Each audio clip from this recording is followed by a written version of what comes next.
I'm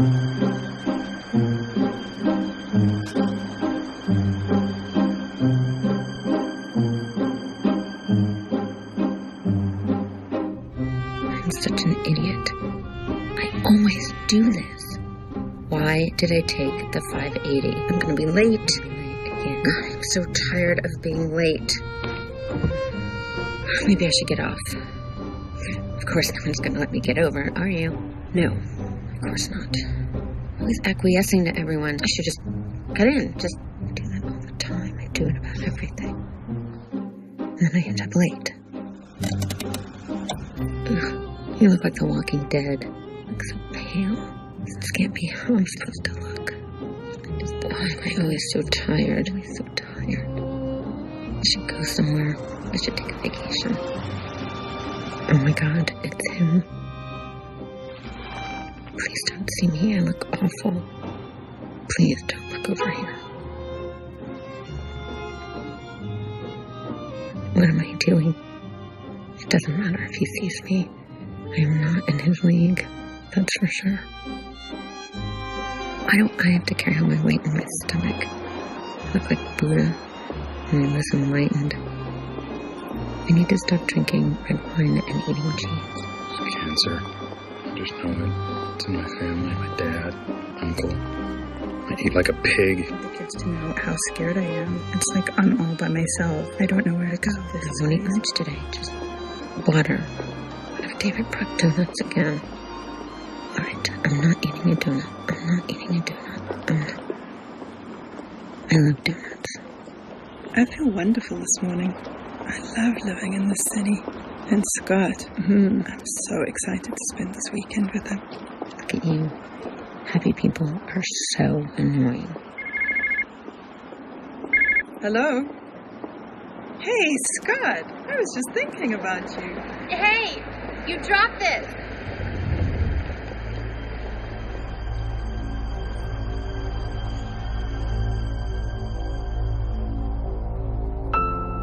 I'm willing to change.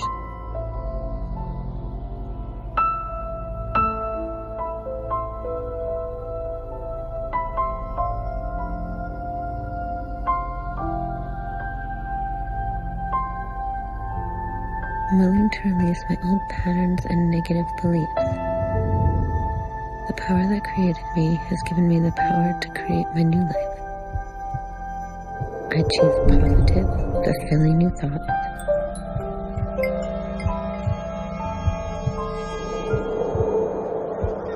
I begin anew, right here, right now.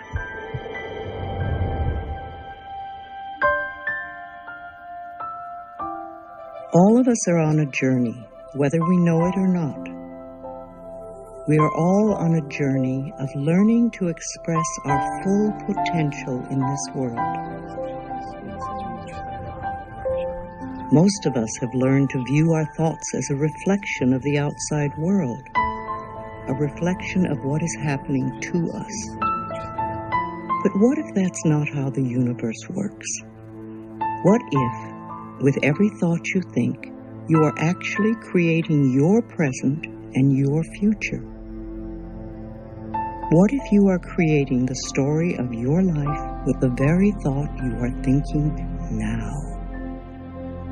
Then perhaps, if we are willing to change the way we think, wondrous new possibilities would begin to reveal themselves to us, and our lives would move in a whole new direction.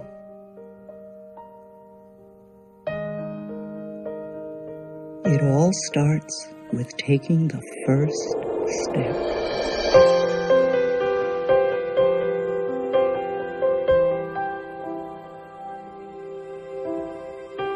Every thought we think and every word we speak is creating our future. It's as though our thoughts go out into the universe and are accepted and brought back to us as experience.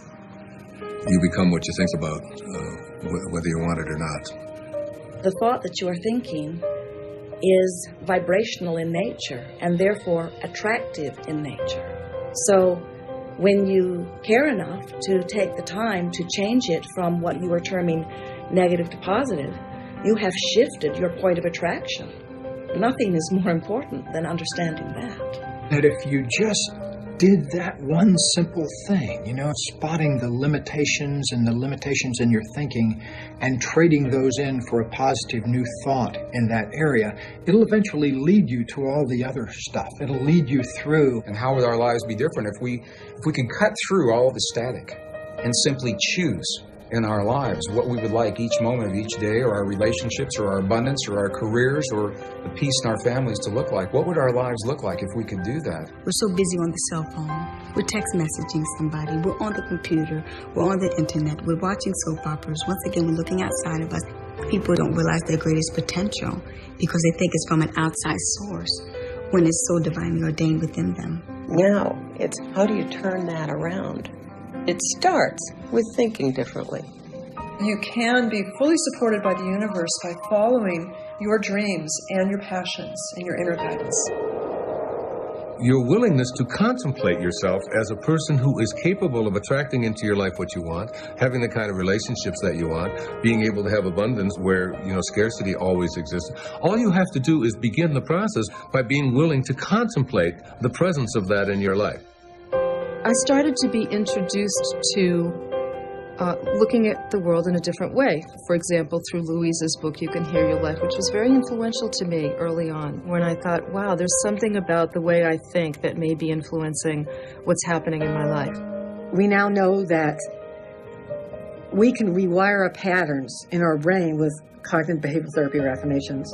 It changes the way our brains are wired, and they light up differently. So it's not just this fluff, woo-woo stuff with purple, but it really has biochemical, neurochemical, neuropharmacological effects just as effective, if not more effective, than Prozac, Zoloft, whatever else you have. So Louise Hay, former model, former therapist, discovers something by observation that science supports decades later. There's not one person here that cannot improve the quality of their life. I constantly do it. What I really ask for is how can I increase my understanding? Because the more I understand about how life works and how thought works, the better my life gets. I have just entered my 80th decade, and wonderful, wonderful things are unfolding before me. It's extraordinary. And I have made a decision that this decade is going to be the best decade of my life.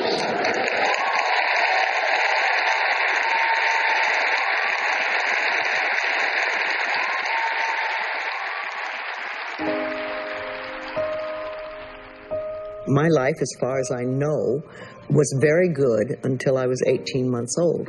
And then everything hit the fan. And my parents got divorced, and I was put out into a foster home. And then later I came back with my mother, and then I was about 5 years old when she remarried. And she remarried what turned out to be a brutalizer. We didn't know that at the time. So the next 10 years of my life were very, very challenging. There was a lot of physical abuse and sexual abuse. I grew up in a family where really you were taught that you were no good, you were worthless, nobody loved you, and nobody would love you. And when you have that belief, then life gives you those experiences.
powerful that's going to come from this. Stay awake.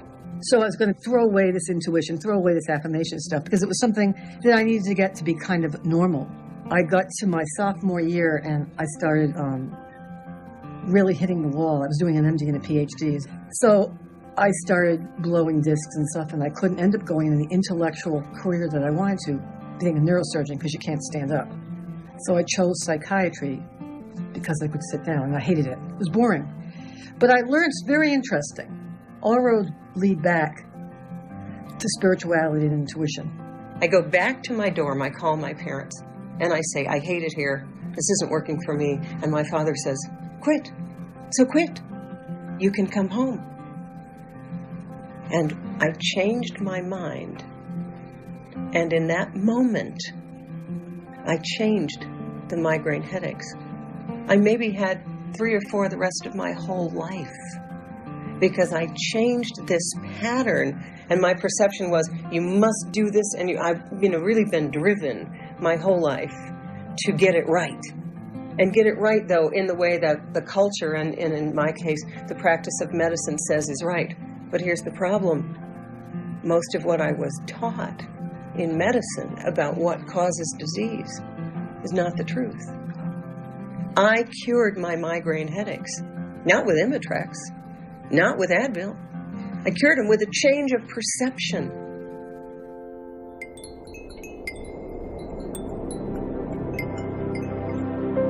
Some people think the change has to be shocking, like diving into a cold pool. But it can be as simple and easy as letting go of the limiting beliefs you're holding on to. I can't change. I'm never going to feel healthy. I can't have the life I want. I can't stop feeling tired. I can't be happy. Wanting things that I don't change. I can't. You can begin your journey wherever you are, whenever you want. You may be starting your journey from a mansion or a homeless shelter. Wherever you begin, the gateways to wisdom and knowledge are always open. And the first step can be as simple as changing a thought from I can't to I can. I can do it.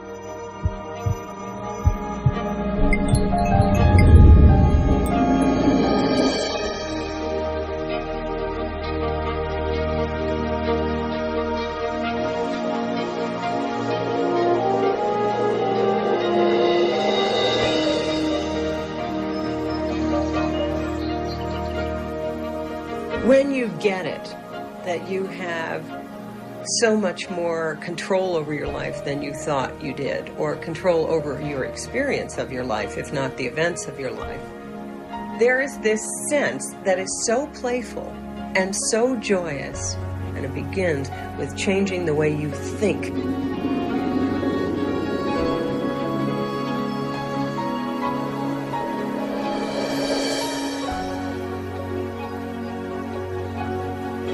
Life as you know it can change in an instant.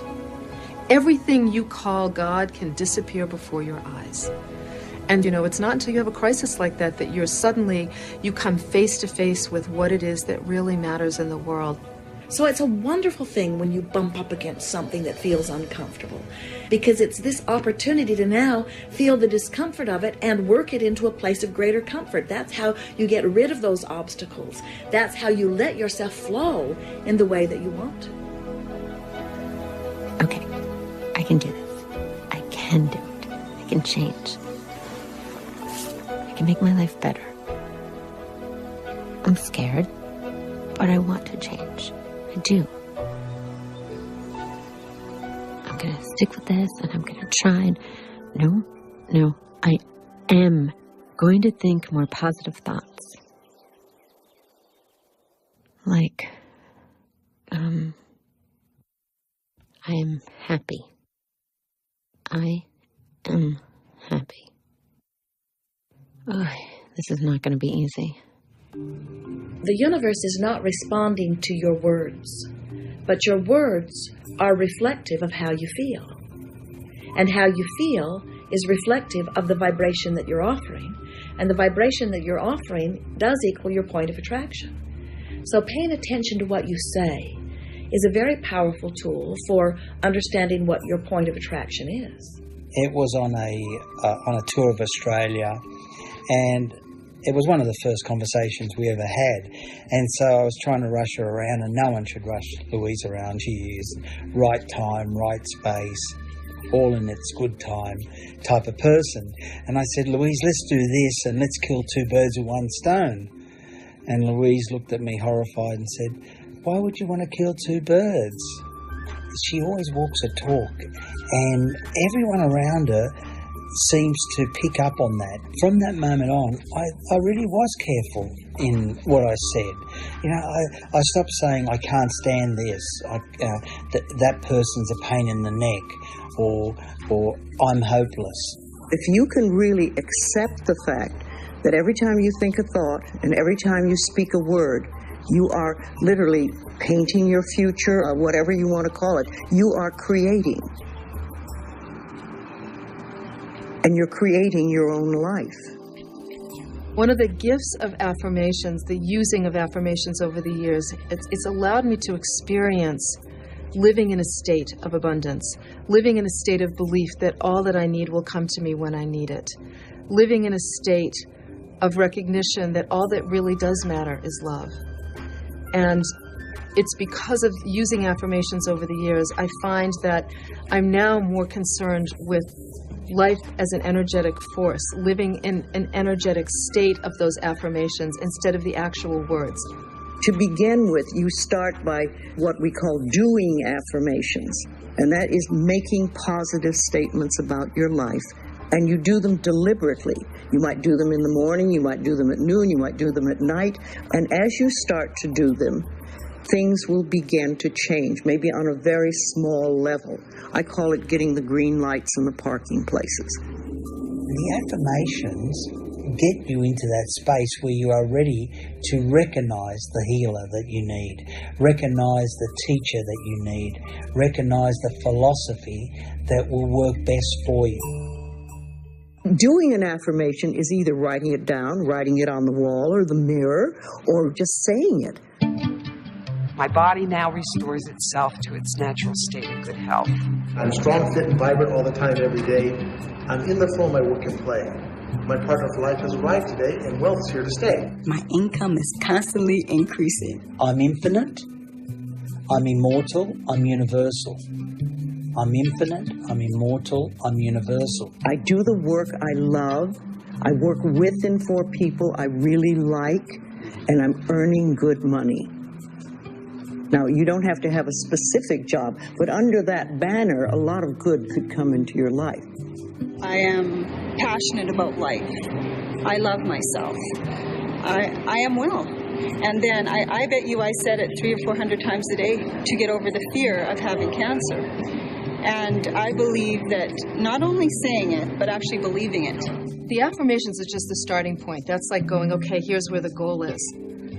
What really gives those affirmations power is the emotion we put behind it. So what's interesting is you start out the journey going, okay, let me start here. Step one is what's the affirmation? Step two is, how can I generate the emotional power behind that affirmation? And a lot of that comes from taking actions to support that affirmation. That's how you begin to step into that state. And then as you step into that state and you take actions and you put the emotional power behind those affirmations, they begin to manifest themselves in your life. It's got to get anchored into not only your mind, but in your spirit, and you have to believe it. And when you're first doing it, it feels fake. It feels silly. But after a while, you start to realize, that's right. What I like people to do is to stand in front of a mirror and do their affirmations. Because there's something very powerful about looking in your own eyes and accepting yourself, or noticing that you reject yourself when you're saying something positive about yourself. Driving to work, when I first read Louise, she said, that you should 20,000 times a day, or every time you have a negative thought, just, I love and approve of myself. Just replace it with that.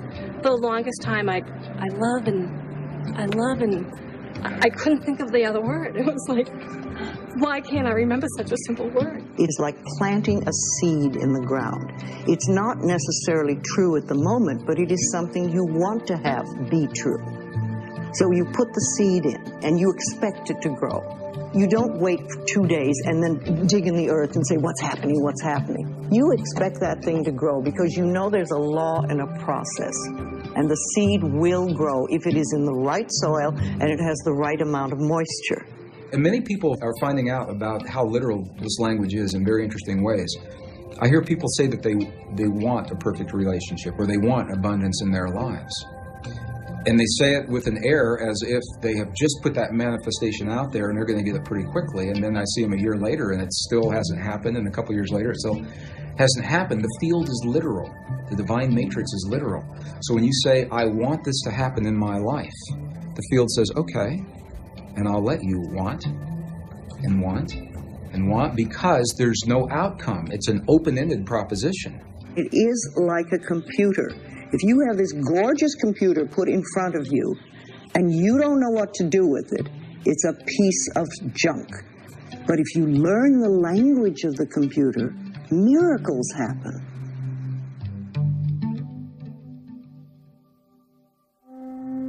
When I left corporations, early 1990s, I found myself in the high deserts of northern New Mexico, where I live today.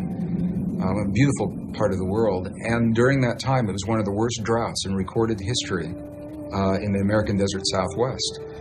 And a native friend called me one day, and he said, Greg, would you like to join me at a place, and I love this language, he said, a place where the skin between the worlds is really thin, to pray rain. And he didn't have to ask me twice. I said, you bet. So we met at an agreed location. We hiked 135,000 acres of the most beautiful high desert sage. We came to a stone circle that had been there for so long, he didn't even know who had placed the stones there before him. And I wasn't prepared for what I saw because my friend David took his old work shoes off. He put his naked feet inside of this circle. And he closed his eyes, and the first thing he did was he honored all of his ancestors. He literally said the words. He said, all of my ancestors are with me now, or with me now. About 20 seconds later, he looked at me, and I said, I'm hungry. You want to go get a bite to eat? And I said, well, sure, but I said, I thought you were going to pray for rain. And he looked at me, and he said, no. He said, if I prayed for rain, rain could never happen. Because the moment we pray for something to occur, we've just implied, we've acknowledged it's not there now, and we may be empowering the very condition that we'd like to change. And I said, if you didn't just pray for rain in those 20 seconds, what did you do? And he said, when I closed my eyes, he said, I felt the feeling of what it feels like to stand with my feet naked in the mud in our Pueblo village, and the mud's there because there's been so much rain. And he said, I smelled the smells, what it smells like when the rain falls off the earthen walls of our Pueblo village. And I felt the feeling of what it feels like to run through the fields of corn, and the corn is there and it's so high because there's been so much rain. He said, I gave thanks of gratitude and appreciation for the rain that's already happened. When you speak an affirmation, even though at first when you speak the affirmation you may not believe it, in time, as you speak it, you come into the allowing of it. And of course, there are many people speaking affirmations who are not receiving what they are speaking because they're using words and wanting the words to make it so. But the universe does not respond to your words. The universe responds to your vibration.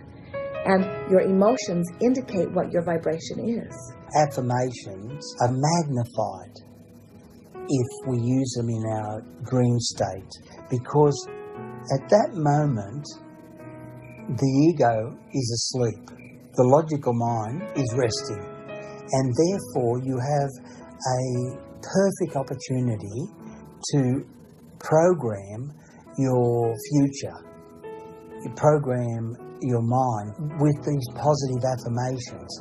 Our dreams are there to resolve conflicts between the conscious and the unconscious, and they're there to regulate our moods. But what if you went to sleep believing that all is well, you are safe, everything will appear at the right time when it's supposed to.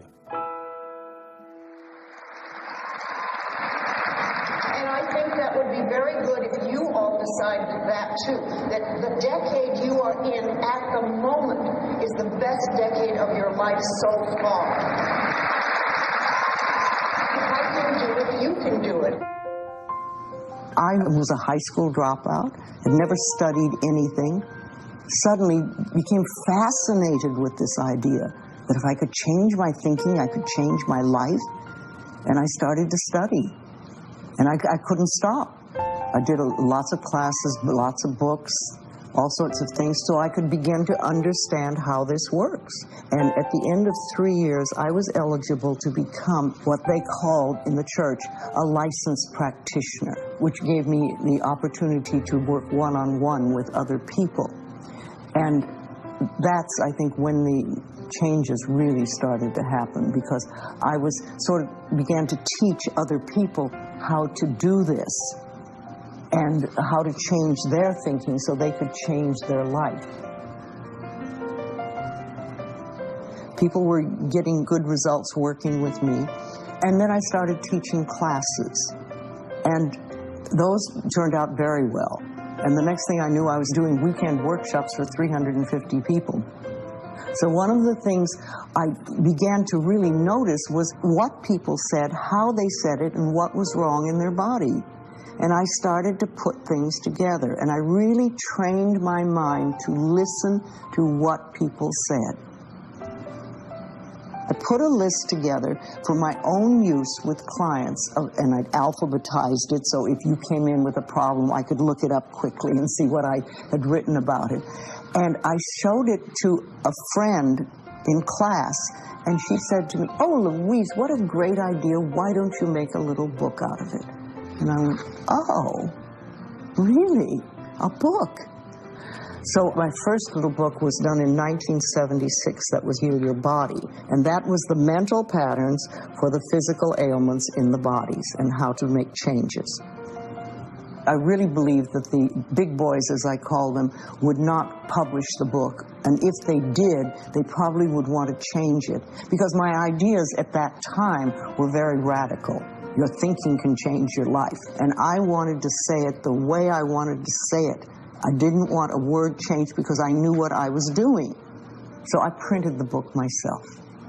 So I went to the church printer because I didn't know where else to go, and I had this little 12-page pamphlet put together.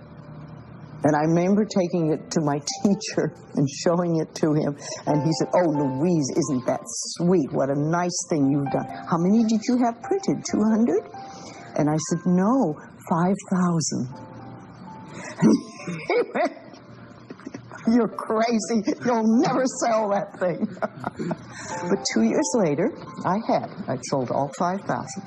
I sent a free copy to every metaphysical church that I knew of, and an order form. And many of them took it. And that was my first little book.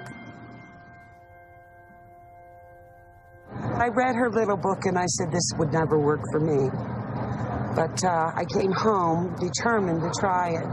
At the time I was being treated for fibromyalgia and chronic fatigue. I was self-employed. My energy levels were so low I was barely putting in 20 hours a week, completely ignoring my children and my responsibilities. And I started her affirmation, "My body now restores itself to its natural state of good health." And I saw the difference in a week. I said it all the time, and I started doing her mirror work. I would go to the mirror, and though I didn't feel it and the words stuck in my throat, I would look in the mirror and I would say, "I love you very much, Jackie. You're perfect exactly the way you are." All right, this is going well. I have all the power. Nothing can stop me. I feel healthy and breathing, and air feels really good, and I'm accepting that I'm a part of the universe and giving exactly what I asked for. Okay, so I totally tripped. All right. It was a positive trip. In the moments of deepest despair, there's actually humor always. Humor lifts us up to God. It lightens up every situation. But just before you get there, there's usually this time of pain-filled joy or joy-filled pain, where you might have to break down with some deep sobs. When someone's in trouble, I think of them just like someone who's come out of a movie, a scary movie, and they're crying. Their tears are real, their fear is real, but what they saw that caused the fear is not real, it's a movie. So what I'll do is I offer some suggestions about ways to reframe their situation or find a blessing in a seeming problem. And yes, there are challenges in life that we all go through, and there's no shame with that, but it's what you do with the challenges that counts. Now that I know when so-called negative things happen, that they're really positive things, and that what I need to do is focus on a positive outcome, and then stay course, and then so shall I have that experience. The way that you retrain yourself is to shift from having a fear to having a curiosity. You know, substitute the word curiosity for the word fear. Because a lot of us, when we start doing those things to honor our soul or to express our creativity, those are really vulnerable acts. You know, the things that we intend or that we affirm for our lives are those things that are deeply important to our soul, and so they're vulnerable. And too often we turn to people who just squash them, you know, or who tell you why it isn't going to work, or why that's a crazy affirmation, or that's a crazy intention. That's called going to the hardware store for milk. You want to go to the people who are really going to hold your hand on the journey and say, hey, I'm right there with you.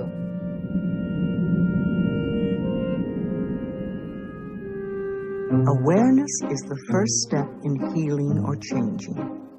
When you're facing challenges on the journey, it's tempting to turn back or to blame somebody for the situation. The healing attitude, though, is to think of any external challenge as simply a reflection of your own internal resistance to change. I'm sure everyone I know thinks I'm totally nuts. Am I right? I'll never make it through this. I'll probably flake out like I always do. Besides, this isn't even doing any good anyway. Before the 15th and 16th centuries, all of the ships were made out of wood. Not because iron wasn't available and steel wasn't available, but because there was a belief that wood floated. So therefore you had to make ships out of things that floated. And then someone came along and said that it has absolutely nothing to do with what things are made out of. It has to do with the amount of water that is being dispersed. That's what determines whether something will float or not. And I think about that all the time, because it's in the contemplation of what you desire that you create what it is that you want to have for yourself. The law of flotation was not discovered by the contemplation of the sinking of things. I mean, come on. I'm not one of these self-help people. I don't believe in crystals and white light and the divine feminine and angels and source energy. I mean, what is that? Let's be real. This is all just wishful thinking. We tend to live our lives based on what we believe about ourselves, our world, our capabilities, and our limits. Where do those beliefs come from? More often than not, they come from what other people have told us. History, science, religion, culture, family. What if they're wrong? I have all these people telling me what to do, and I mean, please. If it weren't for my mom, I'd at least have a chance. I mean, come on, where was Louise Hay when I was growing up? I had no one to show me the way to be, and my dad is no Wayne Dyer, I can tell you that much. Anything you complain about repetitively is something that you have an unconscious intention to produce. And now, I'm just too old to change my life. That's it. Too old, lazy, short-waisted. I should have tried to be positive years ago. I think it really starts with realizing that you don't love yourself, that most people don't. Most people feel they're not good enough, that they haven't done it right, they won't do it right, they'll never be enough, and they're definitely not lovable. And when we come from that space, it's very hard to create things for ourselves that are really good. Things weren't so bad before. There's nothing wrong with me. I'm fine. I'm fine the way I am. It was fine the way it was. And now I'm years have just stayed the same. Everything's messed up and confused. Well, at least I know what to expect here. It may not be the best, but at least I know how to handle this. And what's in the future might be worse. So I better not try and go out there and change things. What if I fail? What if I don't succeed? I should just go back. I don't have time for this. I have so much to do. I'll come back later. I'll do it later. Job, all these important things. And I gotta go. I have to go. A lot of times, we're missing information about what the next step might be in terms of the action equation of affirmations plus actions equals miracles, right? A lot of times we're missing information about what to do, how to take action, but we call it something else, like, I must be afraid. That's why I'm stuck. What if I lose my friends and family doing this stuff? People are going to think I'm crazy. People are going to find out that I'm involved in some weird psychological thing, and they're all going to laugh. I just want to go home. It isn't right. It doesn't feel right. Where am I?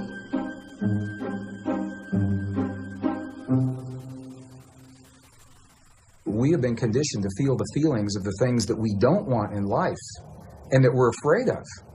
We wake up in the morning and we see the 6 o'clock news, and then we go through our day saying, oh, I hope I'm not going to see that today, or I hope it's not around the corner. Where do we learn to feel the things that we don't want rather than things that we choose to have?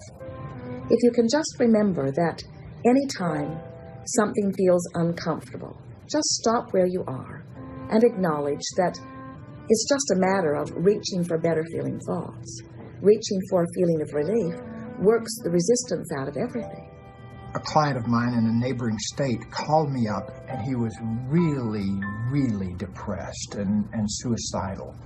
I asked him if during the course of the day he had seen anything that he could do that would be a positive contribution to somebody.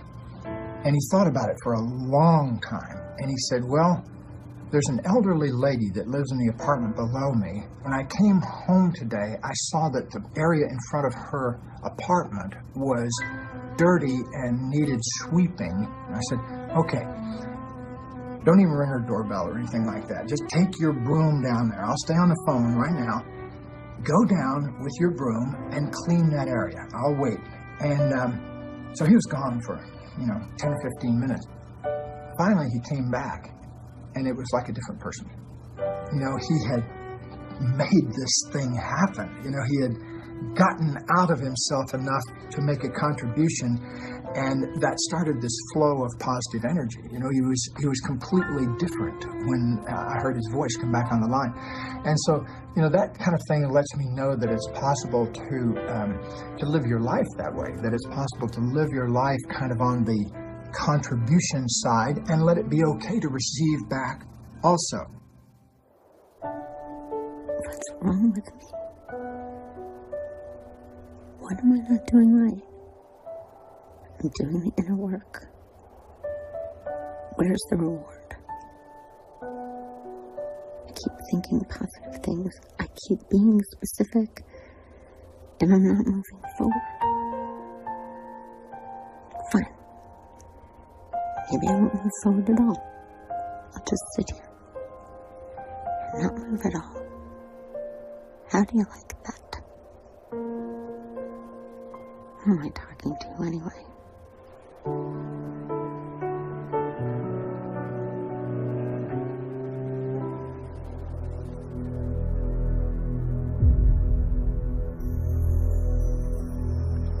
I was diagnosed with cancer. And it was vaginal cancer. And when you look back at my childhood, with the rapes and all the other childhood abuse, and you realize that one of the mental causes for cancer is resentment, deep resentment that is held very strong till it literally eats away in the body. So where would I put my cancer? So I remember being very terrified, like anybody would, and I called my teacher and I said, Eric, they say I have cancer. And the first thing he said to me is, who is they? And I said, the doctors. And he said, Louise, you could not have done all this work on yourself to die of cancer. Now let's take a positive approach. And I clung to that. It was a lifeline for me. And I did things I hadn't done before. I went from being a junk food person to doing nutritional work and detoxifying my body, and I was detoxifying my mind, and I did a lot of things. I had tools to work with.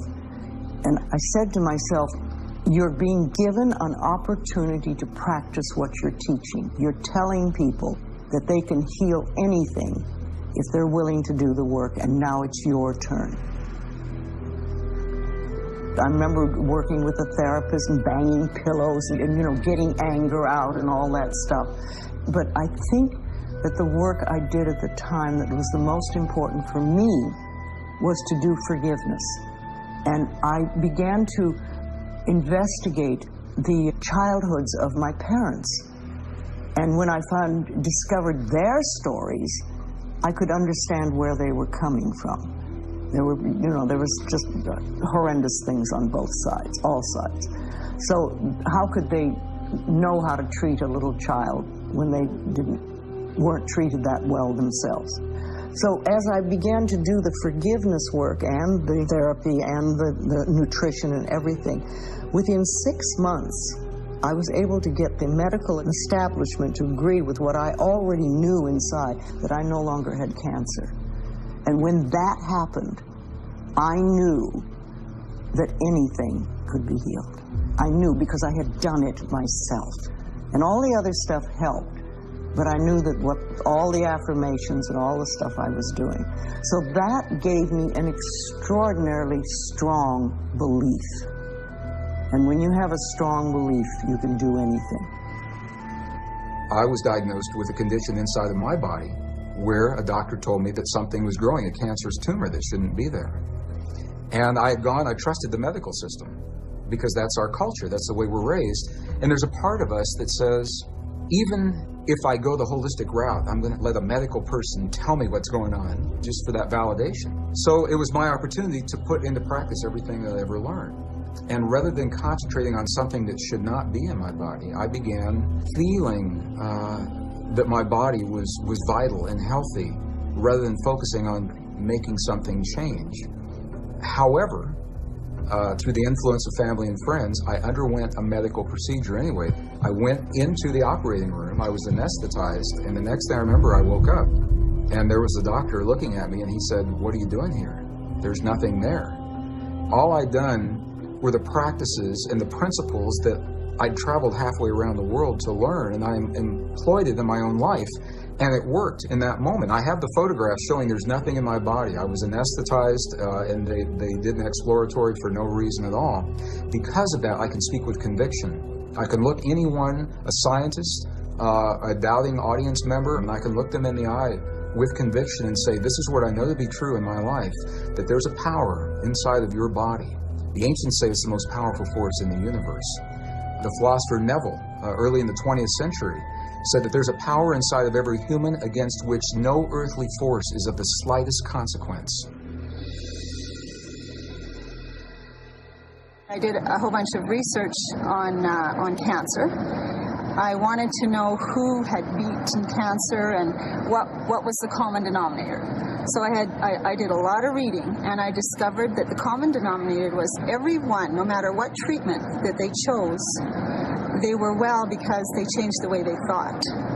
I knew that opening myself up physically to the surgeon's knife was an adjunct to true healing, and that I needed really to open spiritually. Your body's not your enemy, which of course I think anyone who's first experienced disease or pain, I think we're taught that, why is my body doing this to me, instead of why am I going through this experience? And it sort of let me shift my thinking to, I need to love my body through this. I'm thankful that I actually got cancer, because I needed a big wake-up call. I was the type of person that needed almost to get hit between the eyes. I'm in remission, and I feel wonderful, and I've never felt better about myself. I still walk around daily, and I use that affirmation that she had for cancer. It's I lovingly forgive and release everything in my past. I choose to fill my world with joy. I love and accept myself. It was life-changing. It was one of these things where not only was I grateful for my illness, but in the end, much healthier than I had been before.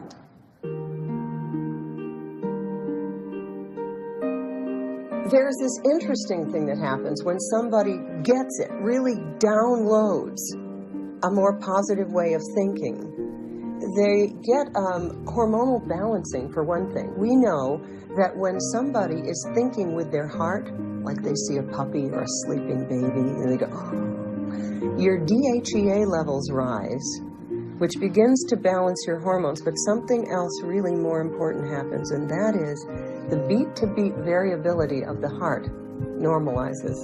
And you get into this wave pattern that you can see on a heart rate monitor that actually begins to balance the entire body, given that the heart is a huge electromagnet that in fact trains the rest of the body.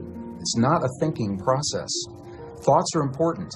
The ancients made a distinction between thoughts and feelings and emotions. And it's the feelings that are centered in our heart, that there is an effect from that it changes the electrical and the magnetic fields in our heart, and that those fields literally change the stuff that our world is made of around our bodies. And what the science now is showing is that when you can change the field that the atom is in, you change the atom. And we're made of those atoms. So when we have feelings in our hearts, we're changing the field that connects the stuff everything is made of, and we literally are altering our physical reality in ways that sound miraculous. So this thought or this state of deep relaxation or whatever it is that enlightens you actually results in a decrease in stress hormones, a normalization of blood sugar, decreasing of blood pressure, and a relaxation of all smooth muscles. It is, in fact, a balance of the parasympathetic and sympathetic nervous system. Parasympathetic is the brake, and sympathetic is the gas. And most people in this culture have the gas on all the time with an occasional brake. So you're going around like this. When both are in balance, you can work so much more efficiently and so much longer because you've got this beautiful yin-yang balance. The Sanskrit traditions have a 7 energy center or 7 chakra system that they work with. And they say the upper 3 are related to what we call thought or logic processes. So when we think about something, we picture it in our mind, that perfect relationship or peace between nations.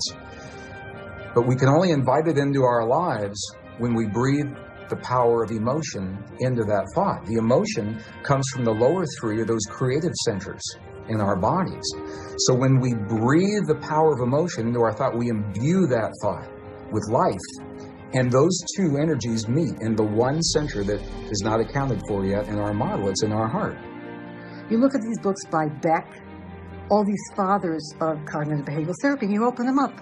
And the rewiring patterns that they give for obsessive-compulsive personality disorder, or, selfishness of narcissistic personality, all these, or even just normal people who are a little messed up, was I love myself just the way I am. So in my PhD, and in my psychiatric residency, and I'm now a neuropsychiatrist and I work in the field of intuition, I learned the biochemistry of how someone rewires their thought patterns from I get one health problem after another to I love myself just the way I am completely lovable. So I will be forever indebted to Louise Hay, what she did to me personally, because she woke me up, and literally what she has done as a revolutionary for, from my perspective, modern medicine.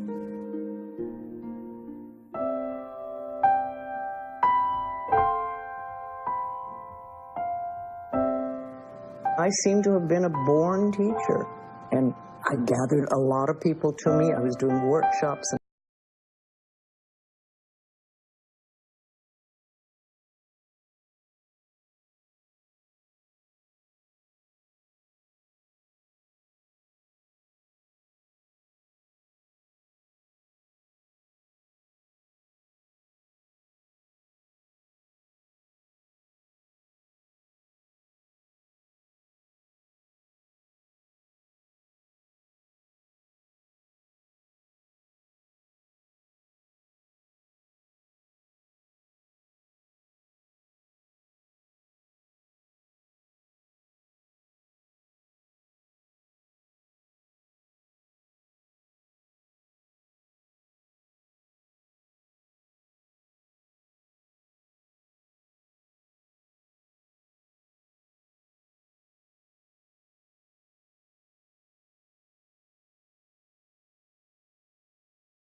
Okay. Louise is the pioneer. She's the leader. She's the forerunner of what? Of the fact that consciousness creates reality. Consciousness is real. Consciousness is not some airy-fairy baloney thing. Consciousness obeys the laws of physics. She said, bless and prosper everyone around you. Bless and prosper yourself. And that's so deep because, you know, when you love yourself, you love others. And what that is about is the fact that everything in the outside world is within us. And our molecules of emotion, they're not just within ourselves running our own body, but they're a vibration joining all of us.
awful you are, and you start to treat yourself with a certain amount of respect.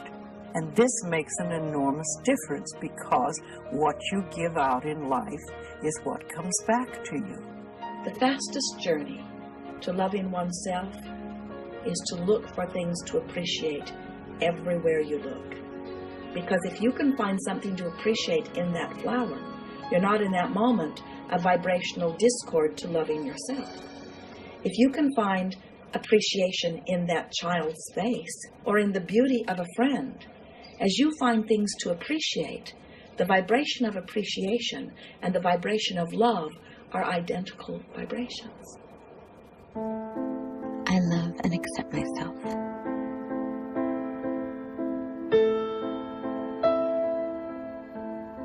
Deep in the center of me flows an infinite wellspring of love. Love fills my whole being and radiates out from me in all directions, returning to me multiplied. I give and receive more love every day, and the supply is endless.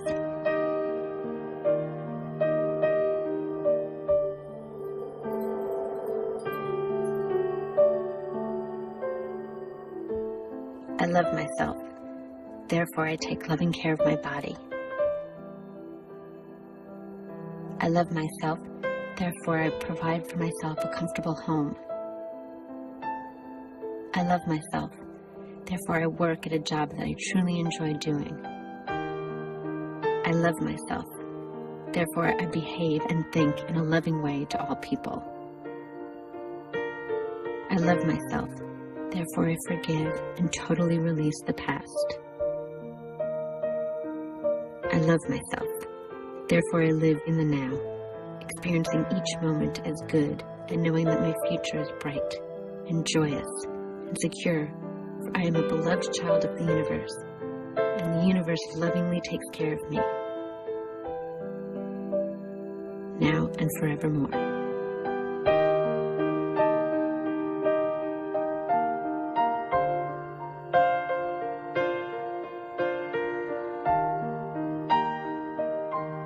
I love you. I really love you.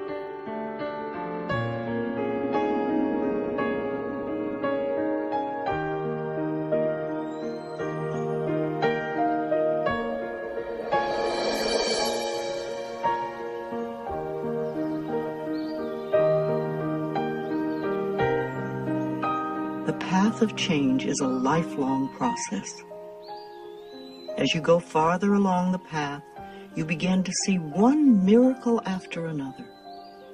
Learning to stay open and accept those miracles is one of the most important stages of your growth.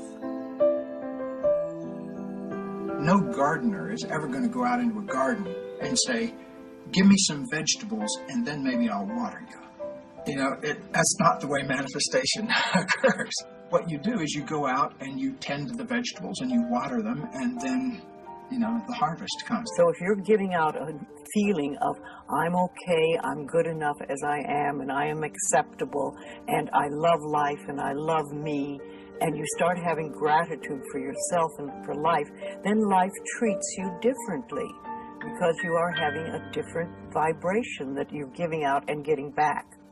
And that's when things really start to flow. What was interesting, the challenge for me, was that I thought there was limits to how far you could take this. And I have to credit Louise Hay as the person who opened my eyes that it's unlimited. She did it on her own. A woman publisher who has changed millions of lives worldwide. In her house overlooking the ocean, in her organic garden, in her beautiful koi pond, to me were just physical representations of heaven on earth that she had made with her own thoughts. No one inspired someone by being sick or broke or poor. If you want to help someone, you let it shine. You become that beacon on the hill. The universe loves grateful people. The more grateful you are, the more you get to be grateful about. It's that simple. Life is really very simple. We make it enormously complicated, but it doesn't have to be. We all go through an evolutionary process in our growth where we start out wishing and hoping and believing that the universe is like Santa Claus and all you have to do is write your list up and you get what you want. But there's a commitment to consciousness and a commitment to action that's necessary in order to be able to manifest the things that we affirm or we intend. When I was wishy-washy about wanting a soulmate, I got wishy-washy results. I got, this guy writes poetry and this guy has a good job, so put them together, I got a soulmate. But when I got clear, right away, it happened. Nobody in the history of my family that I know of has ever had a successful relationship. I realized that it would be breaking absolutely radical new ground if I was able to create a relationship that worked, that would be an unthinkable thing to do. And what better thing to make happen, than something completely unthinkable. And so I designed what I wanted in a close relationship in my mind. And honesty, a relationship where both of us were free to pursue our creativity, our creative callings, and that each of us took full responsibility for our lives so that we didn't get into blaming each other. From that moment, it only took a month until Katie came into my life and basically set the tone for our whole last 27 years together. I have an intention that says, I want to meet a partner that I love. I want to have a relationship that's meaningful to me. But then the next question I ask myself is, how do I need to grow and evolve in order to become that partner so that I can attract that partner to me?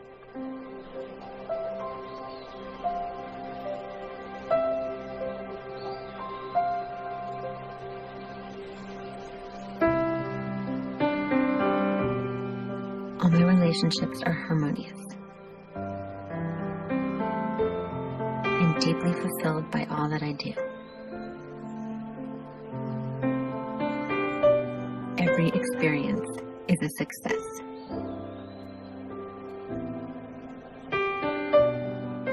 I deserve the best, and I accept it now. I listen with love to my body's messages. I am healthy, whole, and complete. I express gratitude for all the good in my life. Each day brings wonderful new surprises.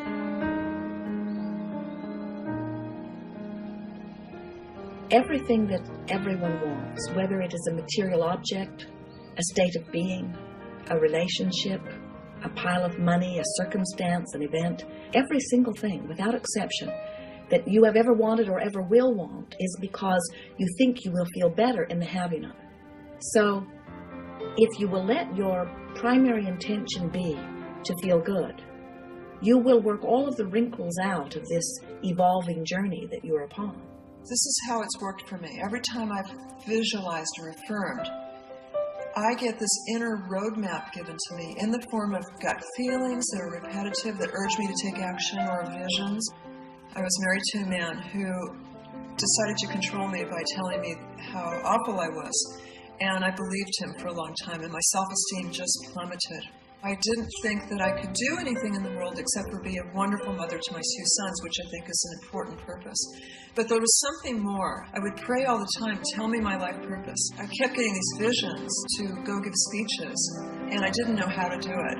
Because what could I, this person who didn't have any confidence, possibly teach anyone? What I later learned is that we don't have to worry about how to put our visions or our dreams into reality. All we have to do is follow the guidance that we get one step at a time. It's very common for us to overwhelm ourselves, to frighten ourselves by thinking about the end result. It's so big.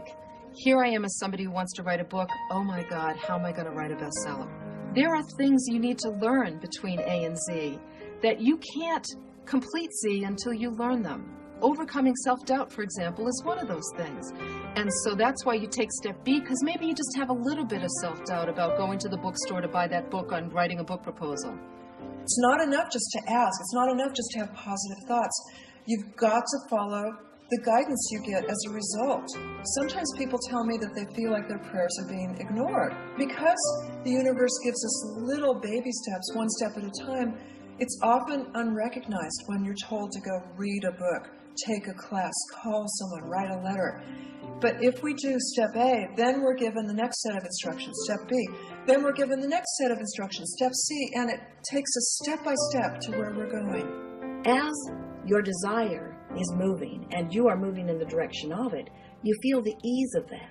It's only when you turn in opposition that you feel the resistance of all of that.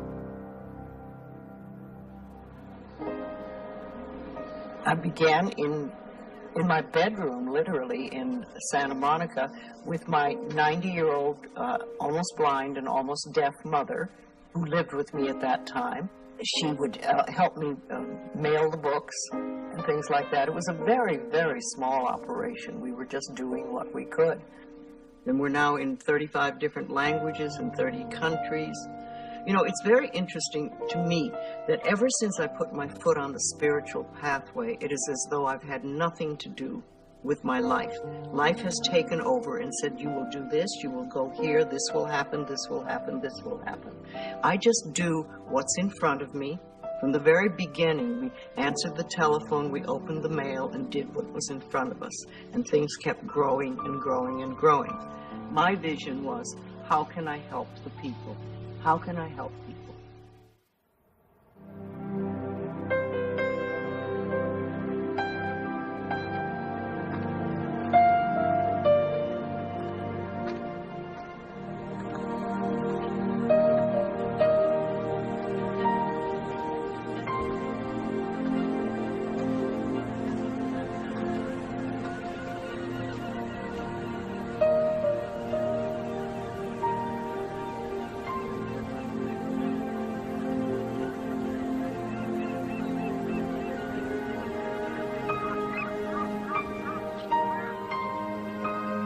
This is my life.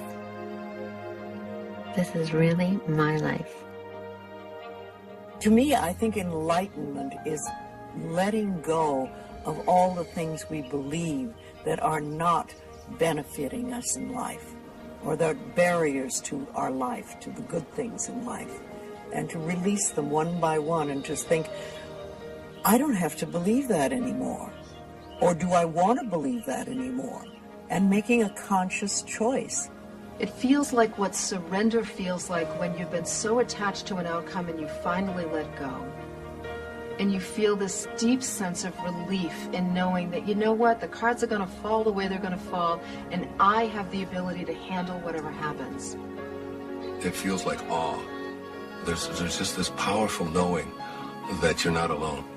So we can give it a lot of different names, but the key is that we are, I believe, much greater than we've been led to believe in the past. And I think that's where the healing really begins, and us understanding and accepting that power in our lives. You cannot fake your point of attraction, can you? It is what it is. And everything in the universe is reflecting it back to you. I have great gifts. I have an incredible life. But I've had a few problems. I have a little bit of a back problem. I fall asleep in a weird way. But I have been given incredible opportunities. It all began with reaching up for that book with Louise L. You Can Hear Your Life. I follow my inner ding, what I call my inner ding. Yes. Well, it's that feeling, your instinct. It's an instinct thing, and it either feels right or it doesn't. I follow my inner ding.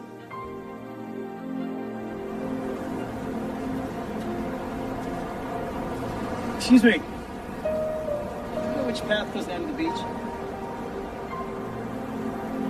Yeah, you have to turn around and go.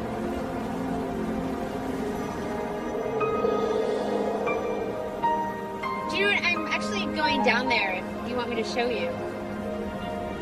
Thanks.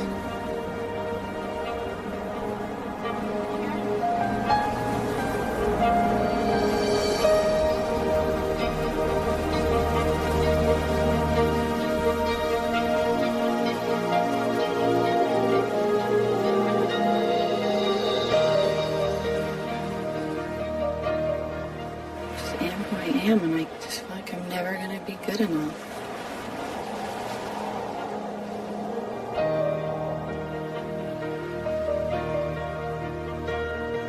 I am willing to change.